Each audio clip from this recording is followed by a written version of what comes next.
Hello all welcome to fan night. Kannappa movie ఎలా ఉందంటే first half మాకు నచ్చలేదండి. సెకండ్ హాఫ్ బాగుంది. విష్ణు గారు చెప్పినట్టే భక్తుడిగా మారకముందు తిన్నడు ఎలా ఉన్నాడు అన్న స్టోరీని ఫిక్షనల్గా చూపించే ప్రయత్నమే ఇది. ఆ ఫిక్షనల్గా రాసుకున్న స్టోరీయే సినిమాకి అవసరం లేదనిపించింది. ఎంతవరకు ఉండాలో అక్కడి వరకు ఉంటేనే బాగుండేది. ఫస్ట్ హాఫ్ నచ్చకపోవడానికి రీజనే అది. మూవీ లెంత్ తగ్గించవచ్చు.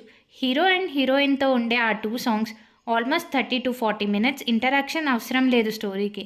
కానీ వాళ్ళ కెమిస్ట్రీ బాగుంది. యాక్షన్ ఎపిసోడ్స్ కూడా కొంచెం బెటర్ ఉండొచ్చు. కాస్ట్యూమ్స్, ఓవర్గా కనిపించే టాటూస్ మీద కొంచెం కాన్సన్ట్రేట్ చేయాల్సింది.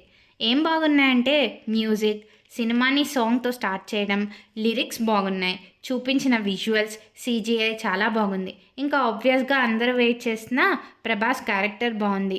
మూవీ లాస్ట్ 1 hourలో ఉన్న డ్రామా ఫస్ట్ నుంచి ఉంటే సినిమా చాలా బాగుండేది. శ్రీకాళహస్తి మహత్యం, శివతత్వం లాస్ట్ 1 hourలో చాలా బాగా చూపించారు. ఈ ప్రయత్నానికి మెచ్చుకోవచ్చు. శివపార్వతులుగా అక్షయ్ కుమార్ అండ్ కాజల్ చాలా బాగున్నారు. ప్రభాస్ ఔరా అండ్ క్యారెక్టర్ బాగుంది. మోహన్ లాల్, మధుబాల, ప్రీతి ముకుందన్, శరత్ కుమార్, విష్ణు బాగా చేశారు. Mohan Babu as Mahadeva Shastri as usual చాలా బాగా చేశారు. సెకండ్ హాఫ్ వల్ల మూవీ మనకి గుడ్ నోట్తో ఎండ్ అవుతుంది. ఫైనల్గా మా రేటింగ్ వచ్చేసి 2.5 stars. Thank you for watching. Please subscribe, like, share and comment.